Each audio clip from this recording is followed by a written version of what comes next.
Hermanos, bienvenidos. En esta oportunidad traigo un tema bajo la pregunta, ¿qué es la sustitución? Como pueden ver en pantalla, este tema consta de dos partes. La primera, vamos a abordarla en los minutos que tenemos, gracias a Dios. Y la siguiente es posible que sea dentro de 15 días. Así que les agradezco toda su atención para poder comprender este tema. ¿Qué es la sustitución? Cuando hablamos de la sustitución, si usted googlea la sustitución de Cristo, y le va a aparecer una definición como esta. La sustitución de Cristo se refiere a la idea teológica de que Jesucristo murió en lugar de la humanidad, soportando el castigo que merecíamos por nuestros pecados. Es decir, Él fue nuestro sustituto en la muerte, tomando nuestra pena para que podamos tener perdón y vida eterna. Termina diciendo el comentario que usted puede googlear, dice, la Biblia enseña que el pecado merece la muerte, pero Cristo tomó sobre sí esa pena en nuestro lugar. Ese es sencillamente el concepto que usted puede encontrar con más o menos palabras, pero en general ese es el concepto de la sustitución. Lo que pasa es que la Biblia no enseña concepto de sustitución en sentido de que Cristo fuera tomado nuestro lugar en la cruz. Entonces, a partir de ahora yo quiero que por favor apliquen su corazón a lo que vamos a ver, porque es necesario que tomemos este tema en serio y con cuidado por todo lo que significa. Entonces, la doctrina de la sustitución debemos entender, y eso es lo que se espera o espero que si me acompañan con juicio en estos dos estudios lo puedan comprender, no es una doctrina bíblica. Sin embargo, sin embargo, se ha infiltrado en muchas iglesias de Cristo y no pocos predicadores han sido arrastrados a creerla y predicarla. Lamentablemente, y dado el desconocimiento de esta herejía, se cuela con facilidad en nuestros corazones, en los corazones de los santos, y se ha colado en los corazones del mundo entero. No solo por medio de los comentarios bíblicos que se usan para estudiar la Biblia, sino también a través de los cantos que se usan para alabar al Señor. Entonces debemos recordar en cuanto a los cantos, dentro de las cosas que se nos ha infiltrado esta doctrina, que los cantos en las iglesias, dentro de los santos hijos de Dios, representan un medio por el cual nos enseñamos unos a otros. Por ejemplo, ¿qué dice la escritura en Colosenses 3:16? Eso es lo que dice. La palabra de Cristo more en abundancia en vosotros. ¿Cómo? Enseñándoos y exhortándoos unos a otros en toda sabiduría, cantando con gracia en vuestros corazones al Señor, con salmos e himnos y cánticos espirituales. Entonces, Dios ha dejado que seamos enseñados y exhortados a través de qué? De los cantos. Entonces los cantos son importantísimos dentro de la hermandad, dentro de la alabanza. A través de los cantos se nos siembran pensamientos en nuestros corazones. Y si esos cantos contienen falsa doctrina, entonces no es extraño que conceptos e ideas ajenas a la palabra de Dios se han sembrado en nuestros corazones aún sin darnos cuenta. Aparte de toda la plaga religiosa que tenemos por todas las redes, por la televisión y por todo lado en nuestros días. Quiero entonces en la práctica que consideremos un canto en inglés llamado, traducido en español, Él lo soportó todo. Y en una de sus estrofas dice este canto, estuve condenado a morir, pero Jesús tomó libremente mi lugar. En otro himno titulado aleluya, que Salvador, dice, soportando vergüenza y groseras burlas, en mi lugar condenado estuvo en pie. Y en español tenemos otros. Vamos a colocar dos ejemplos de himnos en español. Uno de ellos es un himno que a mí me ha gustado mucho, pero cuando me detuve a analizar, cuando llego a entender de que la doctrina de la sustitución es falsa, y pensando en himnos, me puse a pensar en himnos, encuentro que hay un himno llamado Cordero de Dios, Cantos del Camino 137.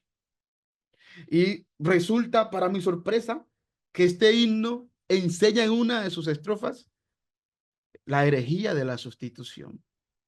Por ejemplo, dice, tu don de amor se despreció, en una cruz se clavó, tu ira santa se calmó a través de la sustitución. Ah, pero eso no es todo. Perdido estaba cuando vi que ese castigo merecí, mas me llevaste junto a ti, llamándome un cordero de Dios. El texto enseña que la pena que merecía el pecador era morir en una cruz y Jesucristo fue quien lo sustituyó en la cruz. Bueno, lo cual es una herejía que no enseña la Biblia, ya que la Biblia no enseña que lo que merecía el pecador era morir en una cruz. Entonces, el, el canto dice, perdido estaba cuando vi que ese castigo merecí. ¿Cuál castigo? El castigo en la cruz. Eso es lo que está enseñando el canto. Pero ese castigo, Dios se lo quitó y puso ahí a un cordero, a su cordero, y le dio a ese cordero el castigo que merecía el pecador. Bueno, suena muy bonito, a mí me encanta, me fascina. Quisiera quitar esa estrofa solamente porque es muy bonito, pero esa estrofa daña el himno enseñando una falsa doctrina. La doctrina de la sustitución, entonces, por esa razón, se ha arraigado en nosotros y también, por obvias razones, en las denominaciones que nos rodean. Dentro de muchos cristianos y no cristianos, dentro de muchos religiosos, al punto que se afirma y se predica como un hecho asumido. Pero debemos entender, hermanos, que popularidad, la popularidad de una doctrina no la hace verdad. Puede haber mucha gente convencida de eso y ver a hombres de renombre en los púlpitos predicarla y eso no lo hace verdad. La verdad se establece es por la palabra de Dios. Podemos muchos ser convencidos o atraídos por esa doctrina, pero la verdad siempre será lo que Dios dice en su palabra. Entonces, entre las denominaciones, porque esto viene de allá, la sustitución es conocida como la muerte vicaria de Cristo. Noten, la muerte vicaria de Cristo o la satisfacción penal. La palabra vicario significa simplemente tomar el lugar de una persona o cosa y actuar como sustituto. Es por eso que el líder religioso llamado el Papa de la Iglesia Católica Romana se llama el vicario de Cristo, porque se cree que es el representante o sustituto de Cristo en la tierra, como uno que toma su lugar para tratar todos los asuntos relativos a su iglesia. Ahí vamos adentrándonos en el concepto de sustituto.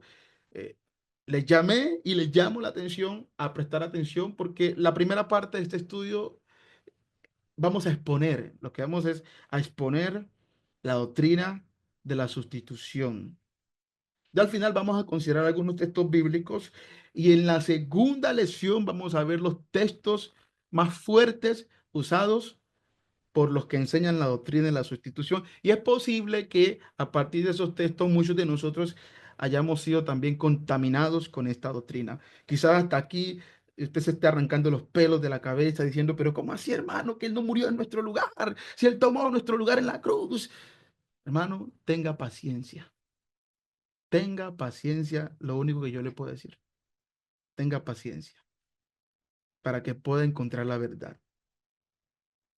La doctrina de la sustitución, entonces enseña que Jesús tomó nuestro lugar en la cruz, murió en nuestro lugar, sufrió la culpa y el castigo por derecho que nos correspondía, se convirtió en maldición en nuestro lugar e hizo todo en nuestro lugar como sustituto.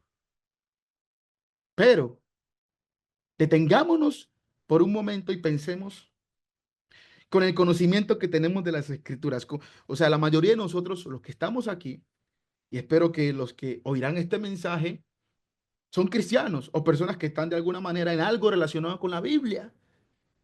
Pero es que no se necesita mucho. No se necesita estar tan relacionado con la Biblia para detenerse a pensar. Cosas como esta, por ejemplo. Podemos pensar, hermanos, en un lugar de la Biblia donde Jesús dice que estaba tomando nuestro lugar. Piense si puede recordar un texto que declare a Jesús como nuestro sustituto en la cruz. Piénselo. Y si se le viene ese texto, cópielo. Y al final, miramos si tiene que ver con este estudio o con el siguiente, pero le vamos a dar una respuesta. Pero no deberíamos tardar más en darnos cuenta de que la Biblia nunca declara explícitamente que Jesús es nuestro sustituto. Es decir, no hay en ningún lugar de la Biblia que se declare que Jesús es nuestro sustituto. Esto es interesante para lo que queda del estudio. Hay que hacer esa reflexión. Entonces, estamos en esa parte de reflexionar y pensar de que donde la Biblia enseña que Jesús es nuestro sustituto. ¿Lo dice explícitamente? ¿Lo declara en alguna parte? ¿Que Jesús murió en nuestro lugar? Pensemos en eso, porque hay implicaciones de la sustitución. Es decir, pensar en la sustitución, en que Cristo tomó nuestro lugar en la cruz recibiendo el castigo que nosotros merecíamos, tiene ciertas implicaciones. Necesitamos entender que la naturaleza de la sustitución bien puede ser ilustrada con algunos buenos ejemplos, como que durante la guerra civil en los Estados Unidos el gobierno permitía a un hombre contratar un sustituto para que peleara en su lugar. El primer hombre no tuvo que luchar en absoluto, ni cumplir ni un momento en el servicio militar. ¿Por qué razón? Porque su sustituto lo hizo en su lugar. ¿Sí? Vamos comprendiendo entonces la naturaleza de la sustitución. Otro ejemplo. Si una joven es arrestada por posesión de un arma no registrada, es decir, pues tiene un arma sin papeles, ya listo. Ella es arrestada. Y su novio convence al juez para que le permita cumplir su condena de 3 días de cárcel en su lugar. Aunque la joven es culpable, no tiene que pasar ni un momento de castigo por ello. ¿Por qué? Porque su sustituto pagó el precio, sufrió la culpa y el castigo en su lugar. ¿O no es así? Claro. Otro ejemplo es el de Maximiliani Coble, franciscano y sacerdote católico, quien estuvo dispuesto a ser el sustituto de otro prisionero para morir en su lugar. Se hace evidente que si uno murió por otro, el otro no tuvo que ser ejecutado. Bueno, eso espero que nos ayude a ver un poquito el problema cuando llevamos la idea de la sustitución, en el que se dice que Cristo murió en nuestro lugar. Si no, tenga paciencia. Bueno, en el sentido de la teoría de la sustitución, si Jesús cuando murió en la cruz quitó la ira de Dios contra el pecado, satisfizo la justicia divina, es decir, Dios, Dios antes de que Cristo muriera estaba ardiendo en llamas. Dios estaba airado con el pecador. Dios no se hallaba. La ira de Dios estaba en su plenitud. Dios no podía soportar más el pecado. Muere Cristo y Dios quedó totalmente satisfecho. Su justicia quedó satisfecha. Pagó todas nuestras deudas en nuestro lugar. Tomó sobre sí mismo el castigo por el pecado. Se hizo culpable con nuestra culpa. Fue maldecido en nuestro lugar. Entonces Jesús, en ese sentido, ya lo hizo todo en nuestro lugar. Si es verdad esto que enseña la doctrina de la sustitución, entonces ya lo hizo todo en nuestro lugar. Pero, ¿cómo se nos puede acusar de algo si Jesús ya lo hizo todo? Si Jesús ya pagó el castigo que nosotros merecíamos y Dios quedó totalmente satisfecho, ¿cómo pues hoy Dios puede acusar al hombre si ya Jesús lo hizo todo? Si Jesús ya tomó mi castigo sobre sí mismo, entonces no tengo que preocuparme porque mi castigo fue eliminado hace como 2000 años. Y los que nacerán después de mí, mis hijos y mis nietos, bisnietos, y sigue la cuenta, no van a tener que preocuparse de nada, porque ya hace años su castigo, el castigo que ellos merecían, ya fue eliminado, ya fue eliminado. No podrían más rendir cuentas ante Dios por lo que han hecho o por lo que harán, porque ya hubo un sustituto para mí que lo asumió todo y me ha quitado toda responsabilidad ante Dios, así como en los ejemplos que ya vimos de sustitución. Así como el novio aceptó el castigo de la mujer con el arma no registrada, al pasar 3 días en la cárcel en su lugar, ella no tiene que rendir cuentas ante la ley de nada. Ella no puede ser castigada ni condenada porque él, su novio, aceptó el castigo por ella. Eso es sustitución. Y si eso fue lo que hizo Cristo, ya no hay responsabilidad de ningún pecador sobre la tierra, porque ya la ira de Dios está totalmente satisfecha, satisfizo, que es la palabra más apropiada. La sustitución de Cristo, la ira de Dios. Ya Dios no tiene cólera, ya Dios no tiene ira. La ira de Dios se acabó, fue totalmente aplacada el día de la crucifixión pascual. Bueno, esto es lo que exactamente algunos predicadores bautistas predican, como uno de los más famosos, Charles Spurgeon, enseñó en un sermón titulado El portador del pecado lo siguiente. Dice Spurgeon, de ahora en adelante estamos legalmente muertos al castigo del pecado. Si fui condenado a morir por un delito y otro murió en mi lugar, entonces morí en aquel que murió por mí. ¿Sí entendemos?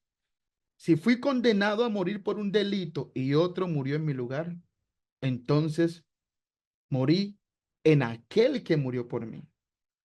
La ley no podía por segunda vez presentar cargos contra mí y llevarme de nuevo ante el juez y condenarme y sacarme a morir. ¿De dónde quedaría la justicia de tal procedimiento? Sigue diciendo Spurgeon, ya estoy muerto. ¿Cómo puedo volver a morir? Tiene sentido, ya estoy muerto. ¿Cómo puedo volver a morir? He soportado la ira de Dios en la persona de mi glorioso y siempre bendito sustituto, refiriéndose a Jesús. Pregunta Spurgeon. ¿Cómo entonces podré soportarlo de nuevo? ¿De qué me sirve un sustituto si yo también debo soportarlo? Claro, tiene sentido. Tiene sentido, Spurgeon, lo que usted está diciendo. Si su sustituto lo hizo todo, ¿por qué usted puede estar en riesgo de un posible castigo en un día del juicio.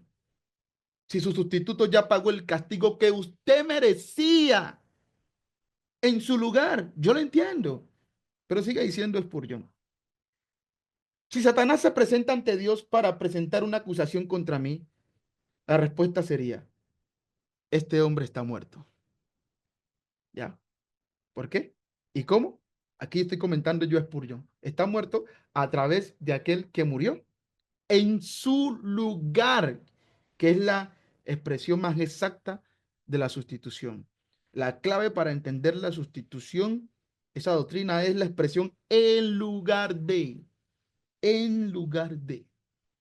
Entonces, la sustitución declara que todos mis pecados pasados, presentes y futuros, o sea, que esto no es algo que yo, Luis Palacio, me lo estoy inventando, sino los creadores de la sustitución enseñan que mis pecados pasados, presentes y futuros, antes de que yo naciera, literal y realmente fueron transferidos a Jesús y quitados en el momento en que Él estuvo en la cruz. Todo el castigo por los pecados que Dios ha determinado para los pecadores fue transferido a Jesús en el momento en que estuvo en la cruz. Toda mi culpa fue transferida a Jesús cuando estaba en la cruz. Jesús pagó cada deuda que tengo con Dios mientras estuvo en la cruz. En consecuencia, no somos responsables de nuestros pecados, no le debemos nada a Dios y por lo tanto no seremos castigados porque nuestro sustituto estuvo en nuestro lugar cuando murió en la cruz. Esto es la doctrina de la sustitución. Pero la única conclusión desde la posición de la sustitución es o la salvación universal o la expiación limitada que enseñó Juan Calvino. Quiero que prestemos atención y me repito, entendiendo la sustitución de que Cristo pagó en el lugar que merecía estar el pecador. Es decir, la doctrina de la sustitución hace en el hincapié quien merecía morir en la cruz era el pecador y Cristo le dice al Padre, no, yo voy por ellos. Pero si Cristo dice, yo no voy, entonces, ¿qué pasaría? O sea, que Dios había preparado millares y millares de cruces para crucificar a todos esos pecadores. Si él recibió el castigo que yo merecí, ¿qué castigo recibió Cristo? Morir en una cruz y yo era que merecía ese castigo. Entonces, yo soy ¿cuántas personas? Miles de personas que existen desde Adán. Todas esas personas fueron preparadas y destinadas para morir en una cruz. Bueno, si es cierta la doctrina de la sustitución y Cristo le dijo al Padre, no, Padre, no les dejes ese castigo. Por los pecados de ellos, no les dejes ese castigo porque yo voy a ponerme en sustitución. Voy a ser el sustituto de ellos. Voy a morir en lugar de ellos. Entonces, hay una única conclusión a la que se puede llegar desde esa posición y es la salvación universal. Si Él murió en la cruz en lugar del castigo que merecían todos los pecadores, entonces hay una salvación universal que es innegable. Todos vamos a ser salvos. Todos vamos a ser salvos. Si aceptamos entonces la doctrina de la sustitución, esta puede ser la conclusión. O el as de la manga de Juan Calvino, la expiación limitada, la salvación limitada a unos pocos. Si Jesús murió en lugar de toda la humanidad, entonces toda la humanidad es universalmente salva. Ahora, los promotores de esta doctrina, pues obviamente no son tontos. Ellos no son tontos. Ellos piensan también. Y Juan Calvino se dio cuenta de esto. Se dio cuenta de que no era posible que toda la humanidad fuera salva. Porque seguramente pensaba en Judas, en Caifás, en todos los perversos, los de Sodoma y Gomorra, en toda la maldad que hay en el mundo. Y no puede ser que todo mundo sea salvo universalmente. Entonces, bueno, tenemos que tener un as bajo la manga. ¿Cómo podemos armonizar entonces esta doctrina en la sustitución y que y enseñar que no todos serán salvos. Ahí donde viene el concepto de la expiación limitada. Es decir, que Jesús murió solo por unos pocos. Tomó el lugar solamente de unos pocos que fueron elegidos incondicionalmente por Dios, donde Dios ya tuvo elegido a unos pocos que van a ser salvos incondicionalmente porque Cristo murió solamente por ellos. Por eso el calvinismo prácticamente elimina cualquier esfuerzo humano del proceso de salvación. Y obviamente en ese sentido, bajo esta doctrina, pues claro, si él recibió el castigo que yo merecía, murió en mi lugar, entonces ya lo hizo totalmente todo. ¿Qué esfuerzo humano hay que permita que Dios me condene? Si él ya murió por mis pecados pasados, presentes y futuros, en mi lugar, recibiendo la condena que yo merecía. ¿Sí ves cómo es esto? Y tenemos entonces a la expiación ilimitada, la gracia irresistible. Esos son los resultados directos de la teoría de la sustitución. Es decir, cuando pensamos en la teoría de la sustitución, estamos pensando en el calvinismo. Es una absoluta incongruencia cuando predicadores rechazan el calvinismo y sus 5 puntos, pero al mismo tiempo aceptan la doctrina de la sustitución. Lo que pasa es que ellos seguramente no se dan cuenta que tales doctrinas están estrechamente relacionadas entre sí y no pueden separarse sin caer en un absurdo, aún peor que el calvinismo mismo, porque el calvinismo mismo es un absurdo. Pero entonces pretender enseñar la sustitución y rechazar el calvinismo es propio absurdo, porque estamos hablando de dos doctrinas que trabajan juntas. Debemos entender esto. Aceptar la sustitución exige la aceptación de las enseñanzas de Calvino. Bueno, hermanos, hasta aquí yo entiendo de que hemos sido sumergidos en un mundo donde eso se ha enseñado y todos hemos sido contaminados, incluido tu servidor aquí presente. Pero pues nunca es tarde para aprender. Estos son los efectos naturales de aceptar la teoría de la sustitución con respecto a la obra de Cristo en la cruz.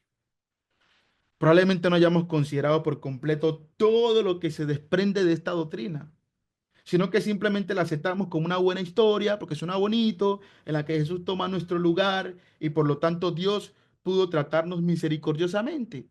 Bueno, bello, hermoso, enamora. Sin embargo, esta sencillez en realidad es la trampa que debemos evitar a toda costa. Como se presenta bonito, romántico y lindo, pues es fácil abrazarlo, pero esta sencillez es la que debemos evitar porque ahí está la trampa. Y la palabra clave, ¿cuál es? En el lugar, en mi lugar, murió en mi lugar, recibiendo el castigo que yo merecía, lo cual no es cierto. Y lo vamos a probar con las escrituras. Pero hasta aquí estamos tratando de entender la argumentación de la sustitución. Por cierto, hermanos, y en contra de la sustitución, para comenzar a dar el primer golpe sobre la mesa, ya, ya hemos meditado bastante. Vamos a dar el primer golpe sobre la mesa. En contra de la sustitución. Vamos a darle un golpecito a la sustitución. La palabra de Dios enseña, y esto nadie lo puede negar aquí. Nadie, nadie lo puede negar y que no se equivoque usando la Biblia. La Biblia, la palabra de Dios, enseña que todavía somos responsables de nuestras acciones. ¿Sí? Y no, pues que Él tomó mi lugar en la cruz. Pues yo no sé qué pasó ahí entonces, algo le faltó. Porque la Biblia enseña que todavía somos responsables de nuestras acciones. La Biblia dice, por ejemplo, en Romanos capítulo 2, versículo 6, lo siguiente. El cual pagará a cada uno conforme a sus obras. Y lo interesante de este pasaje es que le está hablando a redimidos, a justos, a cristianos. Le dice Pablo, Dios pagará a cada uno conforme a sus obras.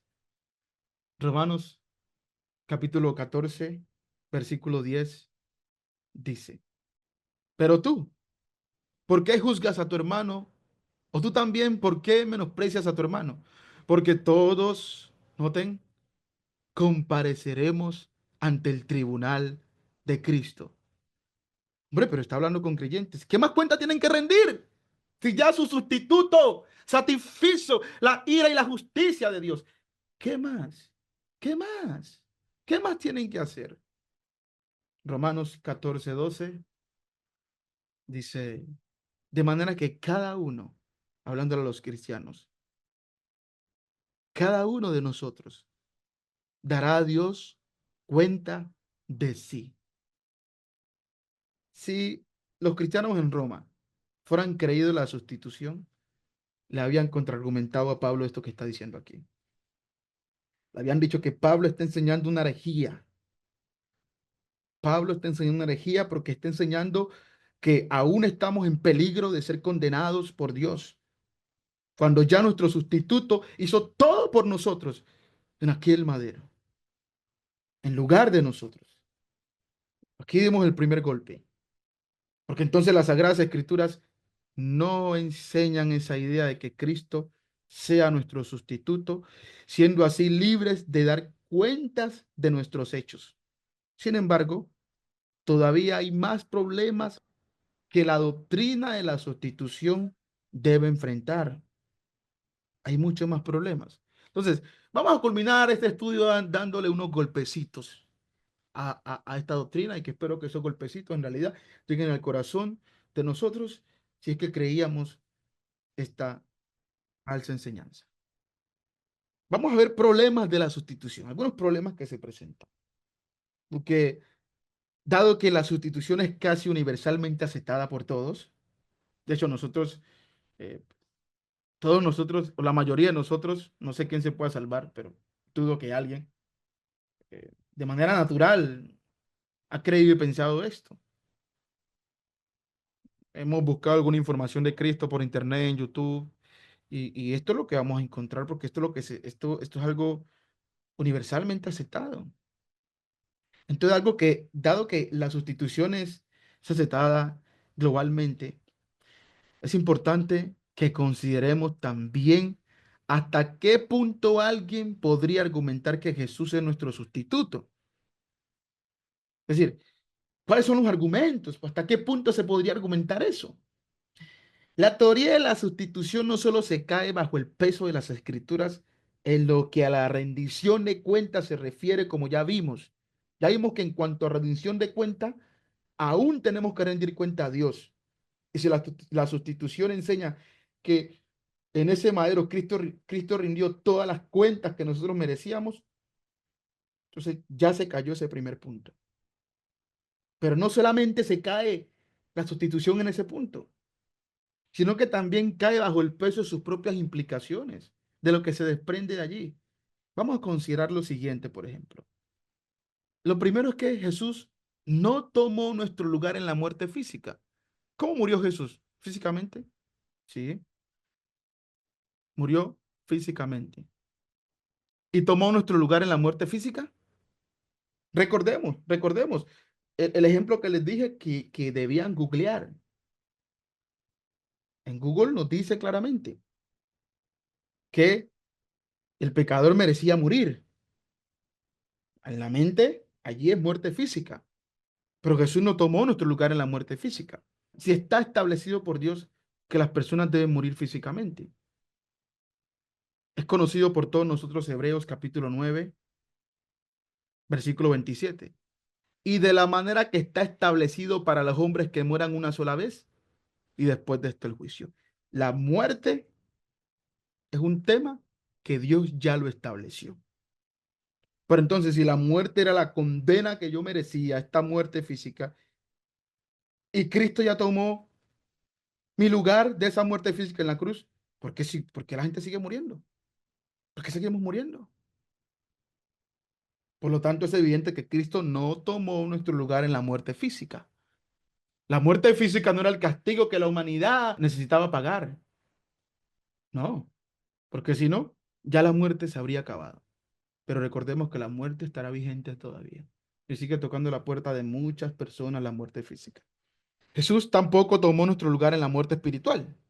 Porque entonces alguien puede decir, no, es que no tomó nuestro lugar en la muerte física, sino en la muerte espiritual. ¿Cómo así? Bueno, Jesús no murió espiritualmente. En ninguna parte de la Biblia se enseña que Jesús murió espiritualmente.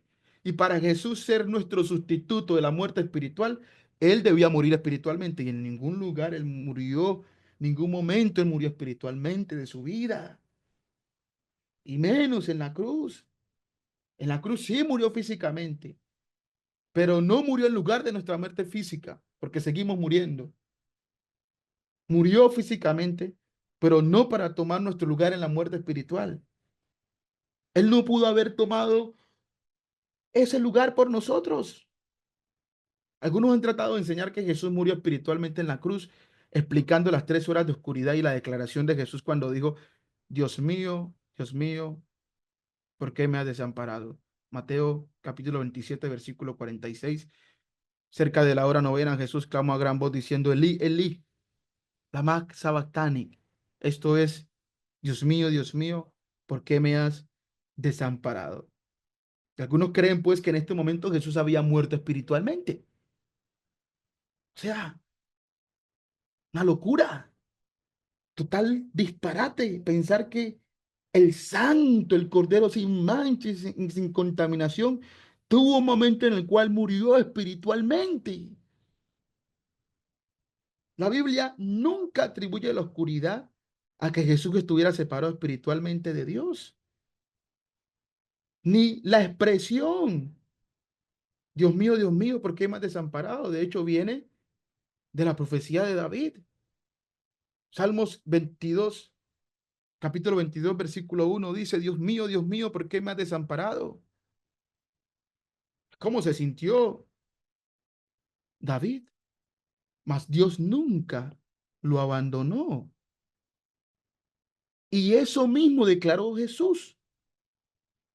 Jesús declaró que el Padre nunca lo dejaría ni lo desampararía.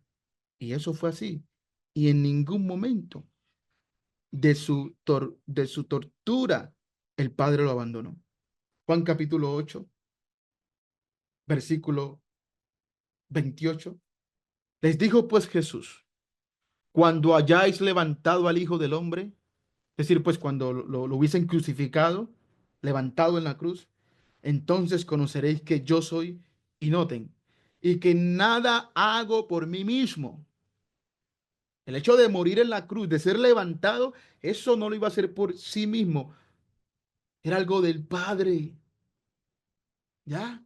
Era algo que venía del Padre. Por eso dice, si no, que según me enseñó el Padre, así hablo. Él iba a morir por determinación del Padre. Pero no termina el texto allí. No termina allí. Sigue diciendo el pasaje. Porque el que me envió, conmigo está. O sea, el Padre, dice Cristo, conmigo está. No me ha dejado solo el Padre. Y quiero que les presten atención a esta razón. ¿Por qué? Señor, ¿por qué el Padre no te ha dejado solo? Dice Cristo, porque yo hago siempre lo que le agrada. Ahora, ¿al Padre le agradó que Jesús muriera en la cruz? ¿Quién va a decir que no? Si Cristo lo acabó de decir, Él siempre hace lo que el Padre le agrada. Que no se haga mi voluntad sino la tuya. La voluntad del Padre fuera que muriera en la cruz. Entonces, en el momento en que Cristo estaba muriendo en la cruz o murió en la cruz, el Padre estaba agradado con él. El Padre estaba contento. Y si el Padre estaba contento, no lo dejó solo. No se confundan, hermanos. Cuando Él dice, ¿por qué me has desamparado? No está diciendo que el Padre lo dejó solo porque Él había muerto espiritualmente. La única manera que Dios nos abandone es que estemos muertos espiritualmente. No hay otra manera. Y Cristo no murió espiritualmente en la cruz. El Padre nunca lo dejó solo porque Él hacía lo que Él le agrada, lo que le agrada al Padre. Eso es Cristo. Morir en la cruz agradó al Padre. Y por eso el Padre no lo dejó solo ni un momento. Gracias a Dios por su bendita palabra. Pero, ¿por qué entonces algunos enseñan eso? Incluso sugerir que Jesús estaba espiritualmente separado de Dios, ¿no debería hacernos cerrar la boca ante todo lo que implica esto? ¿Creer que Jesús estuvo separado de Dios? Uf, sigamos con los himnarios. El himno número 15 de Cantos Espirituales. Lo pongo en pantalla. Señor, nos recordamos. Es bonito el canto, es bonito. Pero ¿qué enseña? Enseña la sustitución. Claramente, estrofa número 1. Señor, nos recordamos de tu pasión aquí. ¿Cuál sustituto santo? Sufriendo tu alma así el cáliz de amargura con plena sumisión. La última estrofa. ¿Y quién dirá qué gozo el Padre en ti sintió en ese mismo instante en que Dios te dejó? Miren, imagínense lo que ese canto es bonito. ¿En cuántas iglesias no se canta? ¿Y quién dirá, o sea, como haciendo la pregunta, pues quién dirá qué gozo el Padre en ti sintió en ese mismo instante? Pues ninguno. La respuesta que quiere dar el himno es ninguno, sino que Dios te dejó. Y ya vimos que el Padre no lo dejó solo porque él hacía todo lo que le agradaba al Padre. Pero lo que enseña este canto es una completa herejía, hermanos. Hay que borrarlo de la lista. Hay que tacharlo y decir el canto número 15 de Cantos Espirituales enseña una falsa doctrina. Bueno, hay quienes usan Isaías capítulo 59 para querer armonizar esto, para probar la razón por la cual Cristo fue abandonado por el Padre. Pero Isaías no habla de eso. Isaías 59, versículo 1 dice, he aquí que no se ha cortado la mano de Jehová para salvar, ni se ha grabado su oído para no oír. Sino que, ¿qué era lo que pasaba Isaías entonces? Dice el profeta, pero vuestras iniquidades han hecho división entre vosotros y vuestro Dios. Vemos aquí que el texto entonces, el texto de Isaías, texto profético, dice que el hombre está separado de Dios por sus propias iniquidades y sus propios pecados y no por los pecados de otro. Por lo tanto, Cristo pues no podría haber estado en ese momento separado de Dios por los pecados de otro. Y nosotros argumentando eso con Isaías 59, cuando Isaías 59 enseña que el pecado nos separa por nuestras propias iniquidades. Nos separa de Dios. Esto es la muerte espiritual, pero es por nuestras propias iniquidades y no por las de algún otro. ¿Por qué entonces Jesús preguntó sobre la razón de que Dios lo había desamparado? No porque haya muerto espiritualmente o porque haya sido abandonado por Dios por esa causa. Él lo dijo simplemente, hermanos, por el sufrimiento que está experimentando en la cruz. El mismo David lo experimentó un sufrimiento en que pensó que Dios lo había abandonado, cuando no fue así.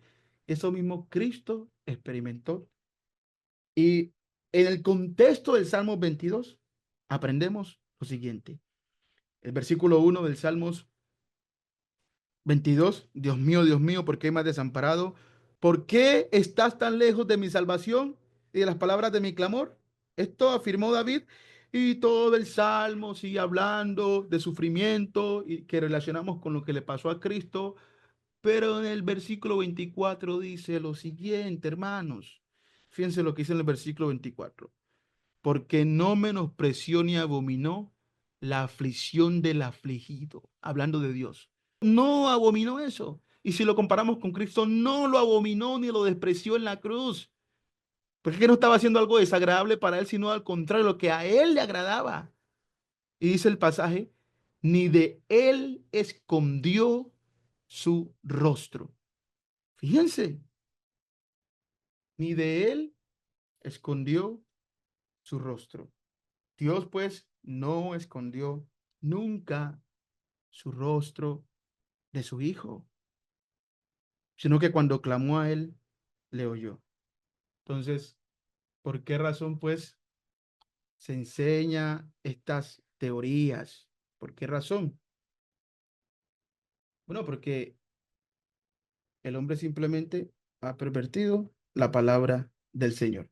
Y de eso han salido estas implicaciones. Entonces, ese mismo salmo nos ayuda a nosotros a entender que no fue posible, que no es verdad que el Padre lo abandonó en ese momento. Entonces, no confundamos, hermanos, un grito de angustia, porque Él lo gritó. No confundamos su grito de angustia y dolor con el hecho de que Dios lo haya abandonado por algo de que Él había muerto espiritualmente o que estaba muriendo en ese momento espiritualmente por nosotros. No, Él no murió en ningún momento espiritualmente. Eso nunca pasó. Eso no enseña la palabra de Dios. Jesús no murió físicamente para reemplazar nuestra muerte espiritual. Ah, pues podemos decir, no, que murió físicamente, pero es para reemplazar no nuestra muerte física, sino la espiritual. Pero recordemos que hay un castigo por los pecados que es peor que la muerte espiritual.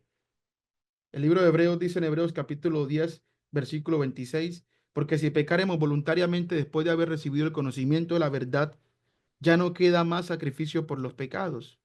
Entonces, ¿qué queda?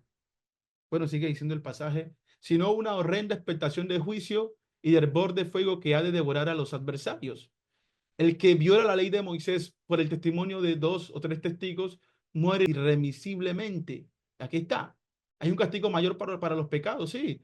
¿Cuánto mayor castigo pensáis que merecerá el que pisoteare al Hijo de Dios?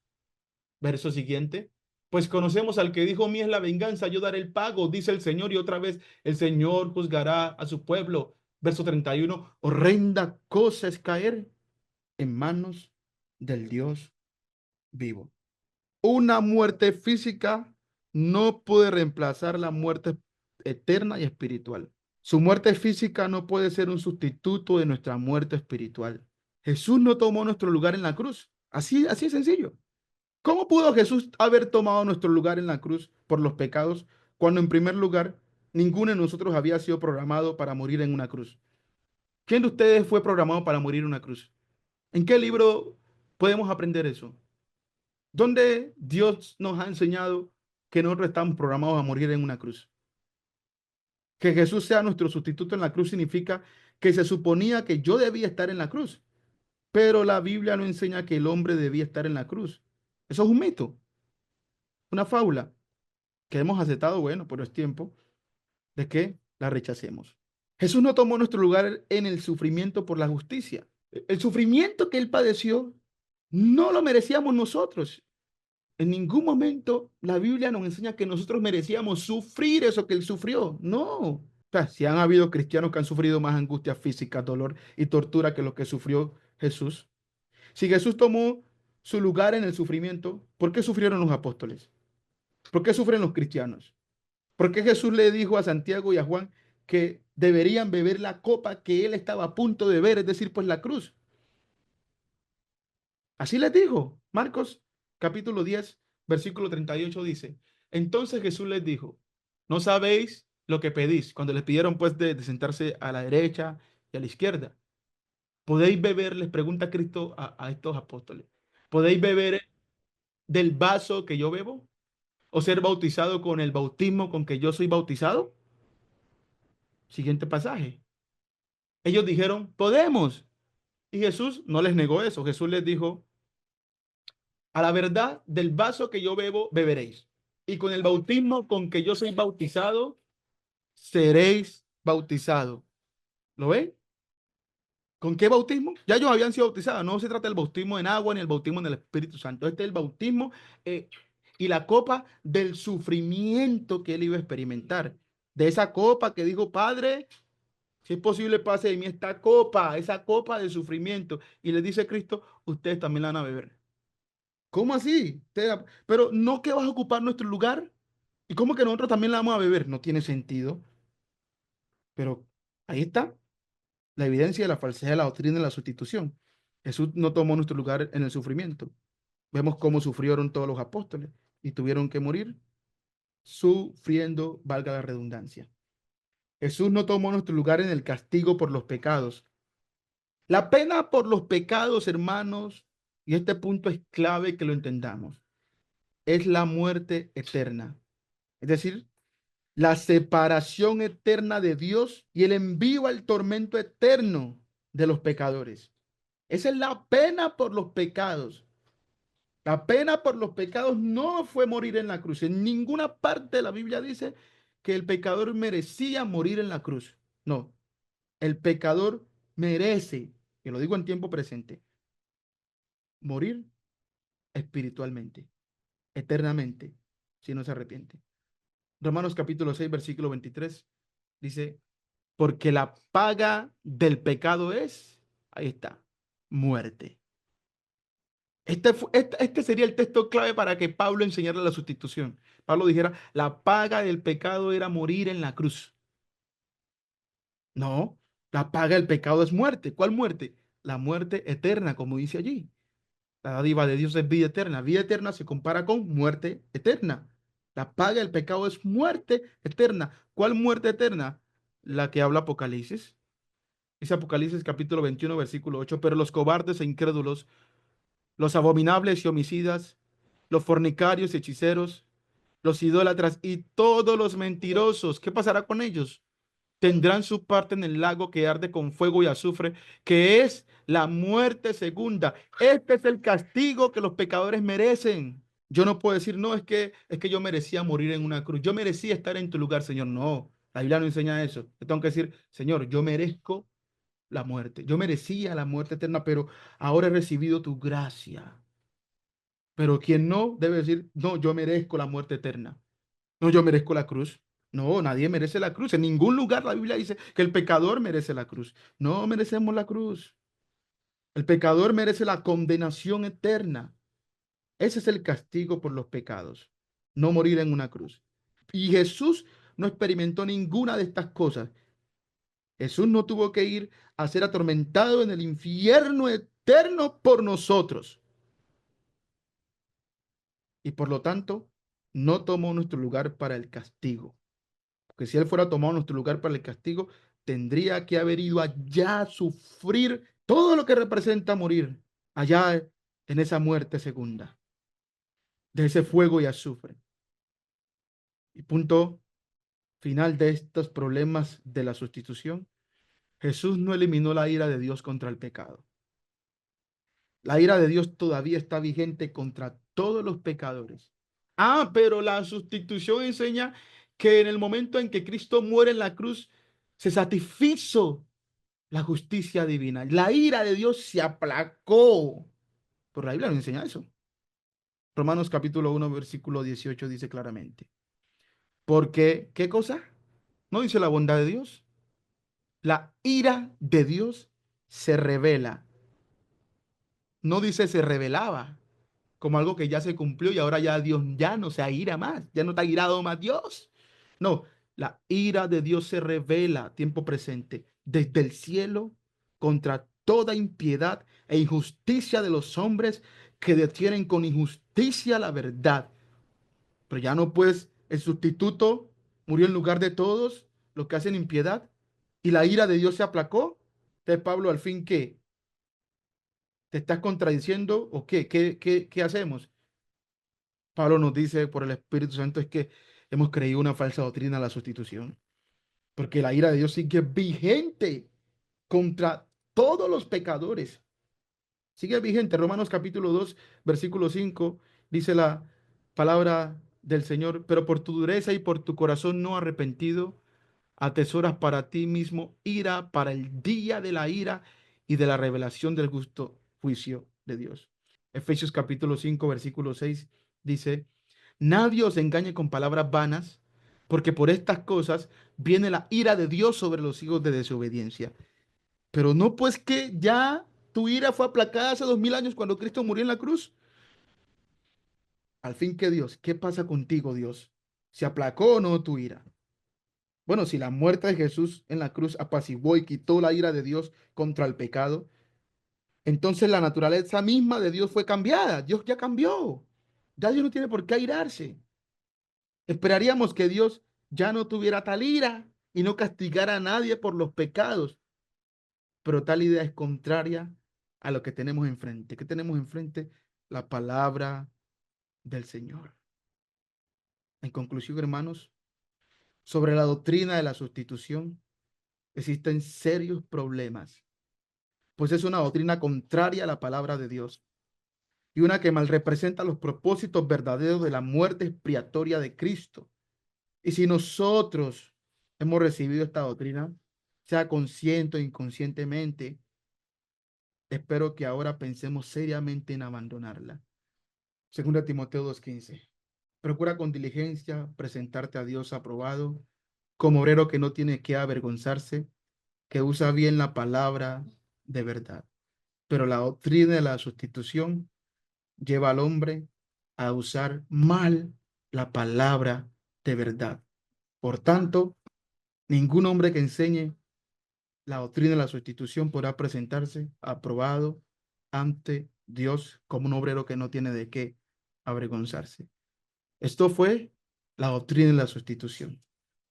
Espero que la pregunta allí, ¿qué es la sustitución?, la hayamos podido responder en este estudio, hermanos. Que Dios les bendiga.